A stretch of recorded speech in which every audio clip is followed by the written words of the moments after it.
Bismillahirrahmanirrahim. Assalamualaikum warahmatullahi wabarakatuh. Anak-anakku, syukur alhamdulillah kita panjatkan kehadirat Allah Subhanahu wa taala. Karena dengan izinnya lah sehingga kita dapat bertemu kembali pada kesempatan ini. Ya, marilah kita bersyukur atas nikmat yang Allah berikan, khususnya nikmat sehat. Karena nikmat sehat tersebut sehingga kita dapat melanjutkan aktivitas kita pada kesempatan hari ini. Kemudian salawat dan salam atas junjungan Nabiullah Muhammad Sallallahu Alaihi Wasallam, karena beliaulah sehingga kita dapat keluar dari alam kegelapan menuju alam yang terang benderang. Baiklah anak-anakku sekalian, sebelum kita melanjutkan aktivitas kita, agar supaya aktivitas kita ini diridhoi oleh Allah Subhanahu wa taala, mari kita sama-sama membaca basmalah dan dilanjutkan dengan doa. Bismillahirrahmanirrahim. Raditu billahi robbah, wabil islami dina, wabi muhammadin nabiyya wa rasulah, Robi sidni ilman, warsukni fahman. Amin. Anak-anakku sekalian, pada kesempatan hari ini kita akan masuk ke tema 7 ya. Tema 7 kepemimpinan, subtema 1 pemimpin di sekitarku, pembelajaran 1 dan 2. Iya. Pemimpin. Sekarang saya mau tanya, apa itu pemimpin?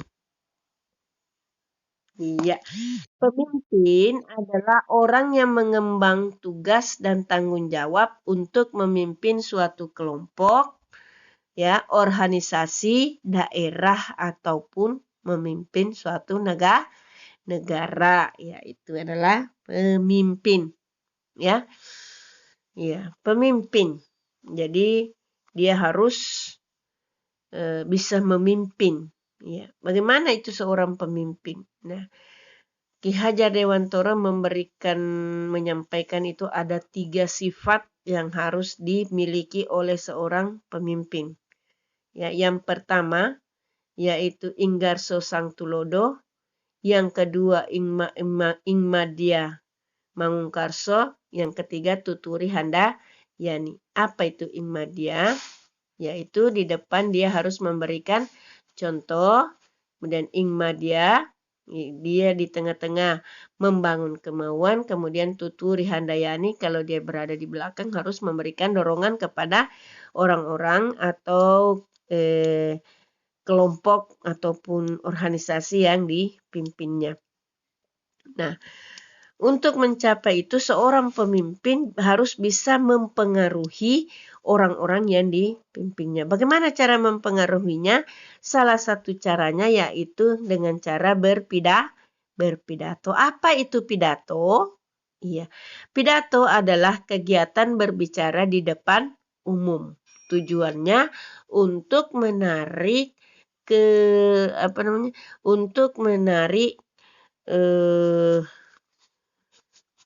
simpati, ya, yang mendengarnya.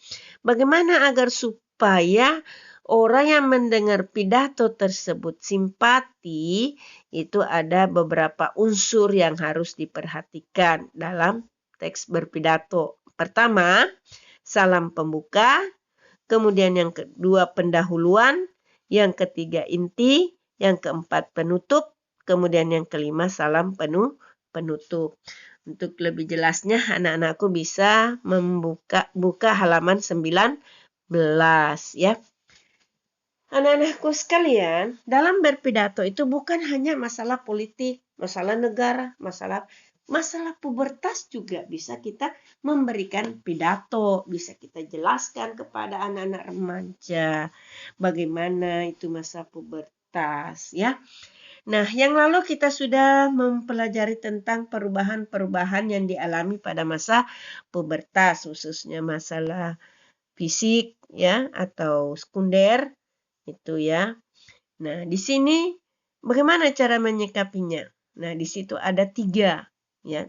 3 cara menyikapi masa pubertas. Yang pertama yaitu menyikapi perubahan fisik. Ya. atau perubahan sekunder. Ya, yang lalu kita sudah pelajari kebutuhan sekunder atau fisik itu misalnya badan, ya. Nah, untuk menyikapinya kita tentu harus menyiapkan pakaian karena mungkin sebelum puber badan kita kecil. Setelah kita besar, ya tentu badan kita besar, makanya kita harus memerlukan pakaian yang besar pula. Kemudian sudah mulai tumbuh jerawat. Nah, untuk agar supaya jerawat tidak tumbuh, kita harus menjaga kebersihan.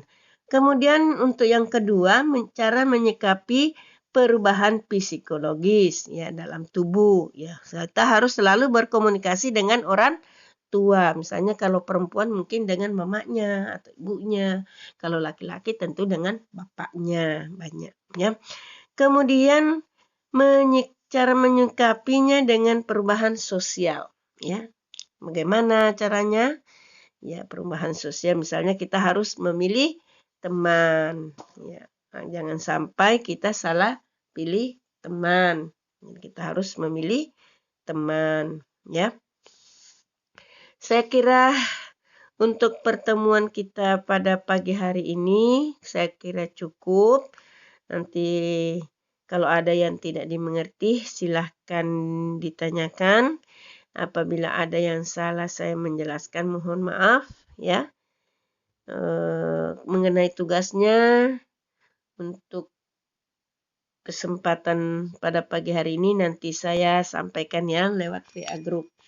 Oke, saya akhiri pertemuan kita dengan doa kafaratul majelis. Subhanaka Allahumma wa bihamdik asyhadu an la ilaha illa anta astaghfiruka wa atubu ilaik. Assalamualaikum warahmatullahi wabarakatuh. رضيت بالله ربا وبالإسلام دينا وبمحمد صلى الله عليه وسلم نبيا ورسولا صلوا على النبي صلوا على النبي صلوا على النبي صلوا على النبي صلوا على النبي صلوا على النبي صلوا